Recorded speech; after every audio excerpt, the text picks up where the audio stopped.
couple was out fishing at a quiet forest lake one afternoon.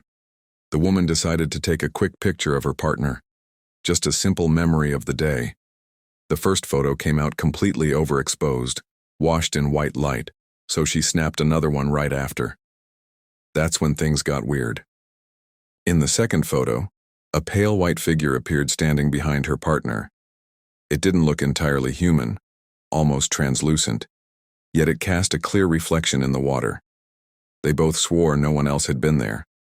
The two pictures were taken only seconds apart, which means whatever that thing was should have shown up in the first photo too. So what did they actually capture that day? A camera glitch, or something far beyond explanation? A fisherman was out alone in the middle of the open ocean, just him, his kayak, and the endless waves.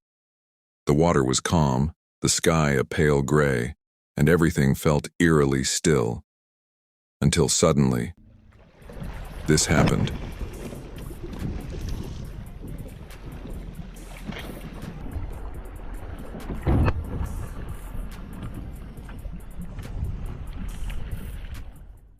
Out of nowhere, a massive shark slammed into the back of his kayak. The impact sent a deep thud through the water, rocking the small boat hard. But the fisherman stayed shockingly calm, almost like he'd been through this before. The kayak wobbled dangerously for a moment, but somehow it didn't flip. It didn't. Recently, Charles Wright from RMSO shared something fascinating. A newly discovered footprint found in his collection of photos from the Chipola River area. While going through pictures he'd taken back in late May, he noticed what looked like a Bigfoot-like figure in the background of one shot. RMSO responded, saying, "Since you've found Bigfoot tracks in that same area before, it's possible the culprit was watching you, maybe even from the cover of that photo. It's an interesting area for sure." The BFRO has several documented sighting reports near the Chippewa River, the most recent happening less than a mile from the water. So let's take a look at some of the evidence Charles has found this year around the Chippewa River, while we go over nearby sighting reports. BFRO Report 3108, Witness BH. During the summer of 2011, a man identified as BH was clearing out an old trail around 5 p.m. on a clear evening when he suddenly felt uneasy, like he was being watched. The hairs on the back of his neck stood up. When he turned around, he saw an 8 to 9 foot tall creature covered entirely in black hair. It stood upright, broad-shouldered, and massive. He slowly backed away, keeping his eyes on it, as the creature turned its head and calmly walked off into the woods. Moments later, BH heard loud yells and deep grunts echoing through the trees. He's never gone back to that spot since. BFRO investigator Kathy Betts later followed up on his report. According to her notes, BH was cutting wood on the trail near his property when the encounter happened.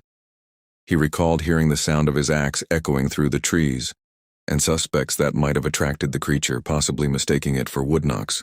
BH described the creature as being more than 8 feet tall, powerfully built, with roughly 4-foot wide shoulders and uniform black hair. Just before seeing it, he remembered catching a foul odor, something like a rotting carcass. He'd thought nothing of it at the time. He said, "I was scared, but I don't think it was going to hurt me. I just didn't want to stay there long enough to find out." The area he was working in is extremely remote, dense forest close to the Chippewa River and surrounded by vast wilderness preserves. It's a perfect place for something to stay hidden. BFRO Report 724, 3 fishermen's encounter. A few miles west of the Chippewa River, 3 men were out fishing near Greenwood when they experienced something they'll never forget. It happened roughly 10 to 12 years ago. The witnesses, one man, his nephew, and an elderly relative named Terry, were fishing from a small paddle-powered boat in a swampy wooded area when they heard something large moving through the trees. It was too heavy and loud to be a deer. They turned to look and saw a huge figure walking upright through the woods. It was covered in gray hair, standing an estimated 7 to 8 feet tall. The lower half of its body was hidden by bushes, but they could clearly see its torso, shoulders, and head, and the creature's eyes were unnaturally large, almost glowing in the dim light. It was only about 70 to 80 feet away. That was all they needed to see before paddling out of there. These encounters, along with Charles Wright's discoveries along the Chipola River, add to a growing body of evidence that something, or someone, might be roaming the deep forests and riversides of this region. It's always exciting when we can line up first-hand witness reports with actual physical evidence found in the same area. On February 21st, YouTuber Northeast Georgia Kayak Fishing posted a video showing what every fisherman dreads. The uploader, Mark, was out kayak fishing on Lake Erie with a friend when they stumbled upon something truly disturbing. Take a look. A human being? Copy that. Say again? Copy. I think we got a body here.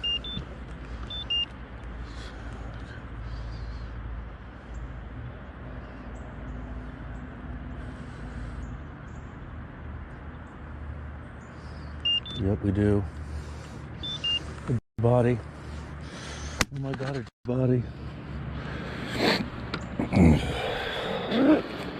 I found a body. Body. Oh my God, a body. I gotta call the police.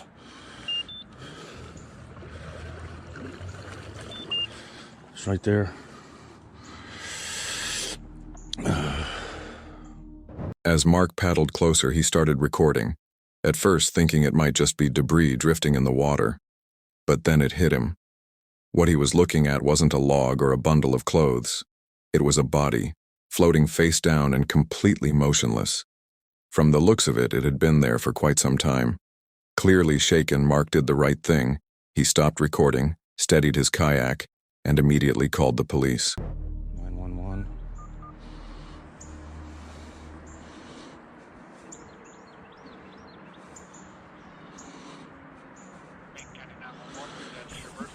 I am fishing on Lake Emery, and I have come across the body. We're out on Lake Emery. I am put in at the boat ramp, and I was going down towards the discharge, the water station discharge, and I'm kind of in between the discharge and the boat ramp, heading down towards the dam. Did you pull in over there by the Ford dealership? No, I put in at the boat ramp they made on Lake Emery. On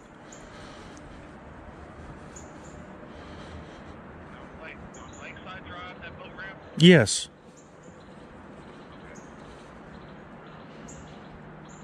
That's just up by Curry and Bruin and all that.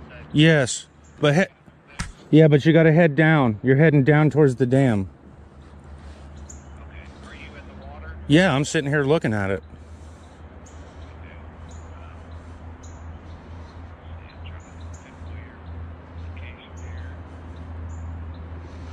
I mean, it could. I mean, it looks like a body. I mean, there's a hand sticking up. There's a face. I don't know if it's some kind of stupid Halloween spooky thing, but I'm not touching it. So.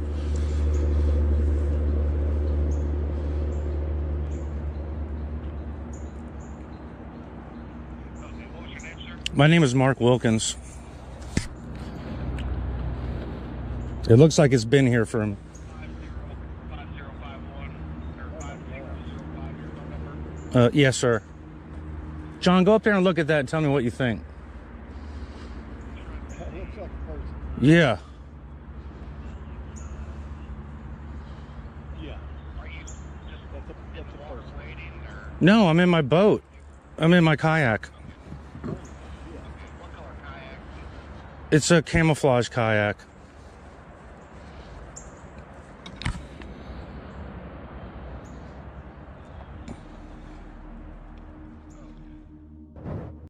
After a while, officers arrived and began investigating the scene. At first, they feared it might be a child, but later, it was confirmed to be a middle-aged woman, someone who reportedly had a history of mental illness. Either way, it's one of the most heartbreaking and unsettling fishing encounters I've ever seen. A haunting reminder that sometimes, even the calmest, most peaceful days on the water can turn dark in an instant. On September 4th, 2025, a terrifying piece of footage was uploaded to YouTube by the creator Lawless Tide. In the video, he's taking part in a kayak fishing tournament off the coast of eastern Florida. Right at the start, he even says, "When you're out in these waters, you've got to be ready for anything." And as it turns out, he couldn't have been more right. He arrives early that morning, setting up his kayak as the wind begins to pick up. The ocean already looks rough, dark waves rolling in with force, but he decides to push on anyway.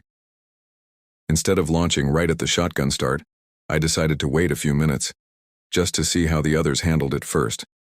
I watched a few kayaks go out ahead of me, studying how the surf was hitting them, trying to figure out the best way to launch without tipping over. Once I had a plan in mind, the next step was to head over to the bait boat and pick up our bait for the tournament.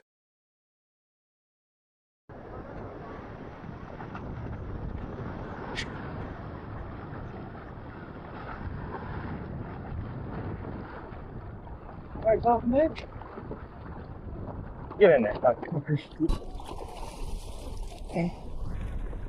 I'll pedal your ass out, give you a shot.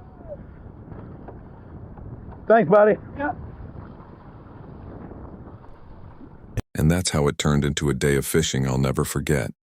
The kind that reminds you just how unpredictable the ocean really is. Until my very last breath had begun. That's how deeply that day burned itself into my memory. What a bunch of You do 12 dog? Yes, sir. Oh, perfect. Thanks, bud. Take it easy. All right. You guys have a good one.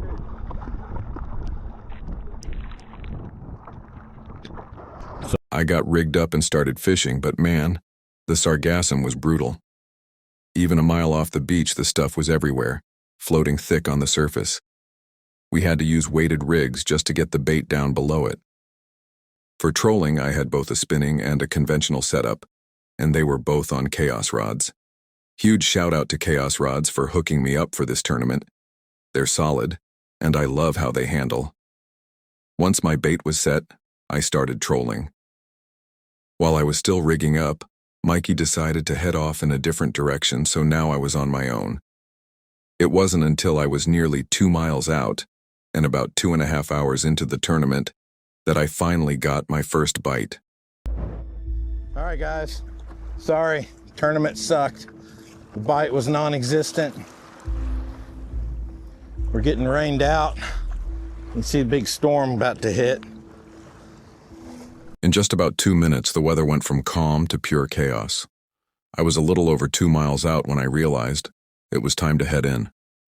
But by the time I made it maybe a quarter of a mile closer to shore, everything started to fall apart. I hit a wave hard. The kayak slammed down on the water and the impact snapped the back right arm of my seat. Just like that, I couldn't sit upright or balance properly in the middle of my kayak anymore. And in case you're wondering, yeah, I was wearing a life jacket. It's one of those auto-inflate ones around the waist, but you can't see it under my shirt. Still, right about now, I started to get seriously worried. My mindset shifted fast. From, I need to get back and weigh these fish, to I just need to make it back to shore alive. The broken seat on the right side made everything worse. Huge swells were coming from behind me, and crosswinds were hitting hard from the left, forcing me to lean awkwardly just to keep the kayak straight. You can really tell how bad the wind got when you see the spray from the kayak blowing completely sideways through the air. And then, I heard something over the radio, something no fisherman ever wants to hear.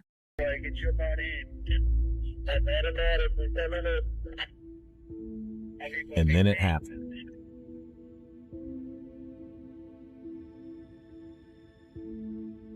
Luckily, I was prepared for this.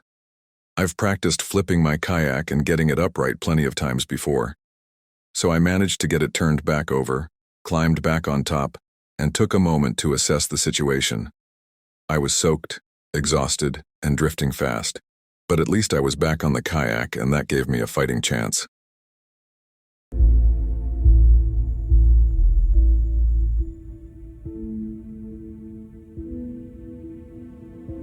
Those cross swells hitting the kayak while I'm trying to get back on top made it very difficult. I did have most of my gear tethered to the kayak, so I didn't lose a lot. I did have one rod that I forgot to hook the leash back up and I lost it, but I did lose 2 vital things that I didn't notice because of the chaos. I just noticed my fish bag was back behind the kayak. At this point, with the broken seat, I decided it wasn't worth it to try and go back and retrieve the bag. I just wanted to make it safely to shore. And still over a mile out, I had a long ways to go.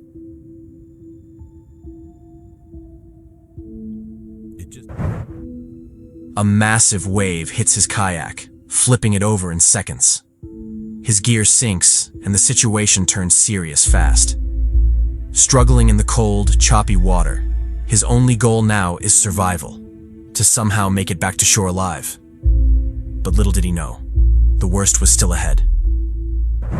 You can see that the seas are just getting rougher and rougher, and I'm having a harder time keeping my balance with the broken seat. I'm leaning really far to the left on these swells to keep from flipping again.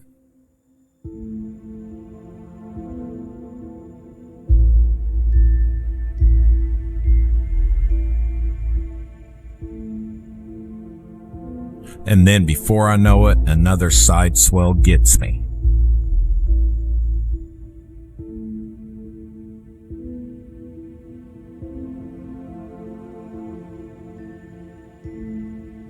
After having already been through this once, it didn't take me as long to get the kayak flipped back over because I was getting a lot of practice at it. You can see here I'm using the fins to flip it, and I'm using my knees as leverage to get it back over the top against that strong wind. Looking back, it would have been smarter to have gone around to the other side of the kayak and used the wind to my advantage to have it help me flip it. But like they say, hindsight's 20/20.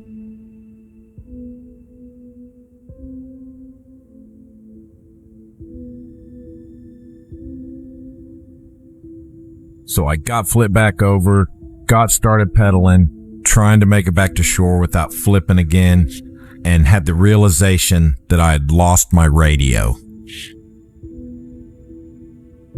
At this point, this is the first time I've been on the water, and I've actually been scared and worried that I wasn't going to make it back to shore. The intensity of the wind and the rain just kept picking up. It was almost getting to the point where I couldn't see my landing point on the beach. The swells kept getting bigger and my stamina was waning. I was exhausted from the constant pedaling and having to flip the kayak. The only thought in my head was, please don't let me flip again. But it was inevitable. And you can see here in slow-mo how hard I was leaning to the left to try and stay upright, but it just didn't help. And I even tried to jump off before the kayak flipped to try and keep it from flipping over, but the wind would catch the kayak and flip it over whether I jumped or not.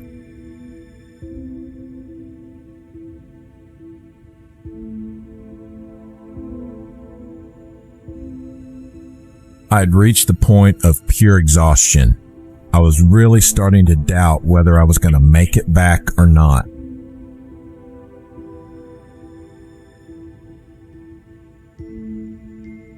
Now the exhaustion was starting to affect my balance. I was just about to the point that I was going to activate my inflatable life vest.